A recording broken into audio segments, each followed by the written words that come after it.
Mas basicamente elas estão trocadas de lugar, mas basicamente a resposta correta é a alternativa A, porque ela fala, ó, na indivisibilidade, a fim que os devedores se exonerem com outros credores, só dá uma olhada no 257 seguintes, ele está falando exatamente isso aqui, ó, tá? A fim de que se exonere, exige-se o pagamento conjunto ou mediante caução na indivisibilidade, tá? Enquanto naquela não se exige tal cautela. Olha aqui.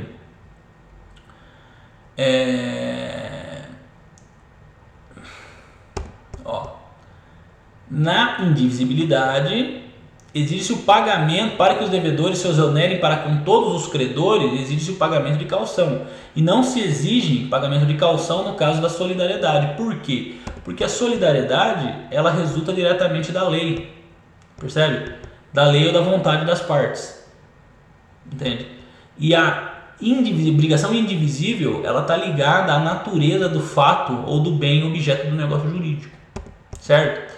Outra coisa, a obrigação divisível, quando se resolve em perdas e danos, torna-se divisível. Isso é uma coisa importantíssima. Tá? A obrigação divisível, ela se torna divisível. Quer ver? Aqui, ó. No caso da conversão em perdas e danos. Olha só aqui, ó. Obrigação indivisível.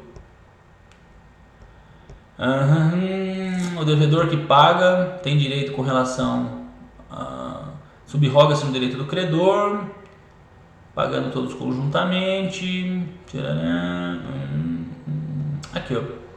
Perde a qualidade de indivisível a obrigação que se resolver em perdas e danos, tá? Eu pego os 257 seguintes e só leia. Tá aqui no 263, essa afirmação que está na alternativa A. Tá vendo aqui? Aqui.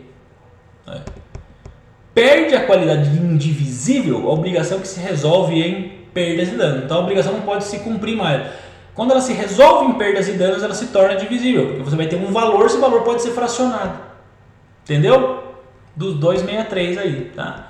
A remissão da dívida não extingue a obrigação indivisível. Entretanto, extingue-se a solidariedade até o montante do que foi pago. A remissão da dívida não extingue a obrigação indivisível para com outros credores. A obrigação indivisível, aqui, ó,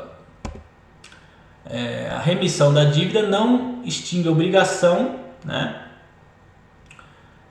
para com os outros credores, no caso da indivisível. Ó. Aqui, obrigação indivisível. Obrigação. Aqui, ó.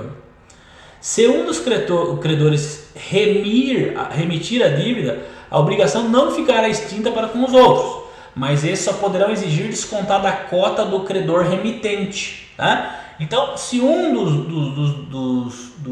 dos credores, numa obrigação indivisível, perdoar a parte dele, ou não quiser receber, coisa do tipo, entendeu?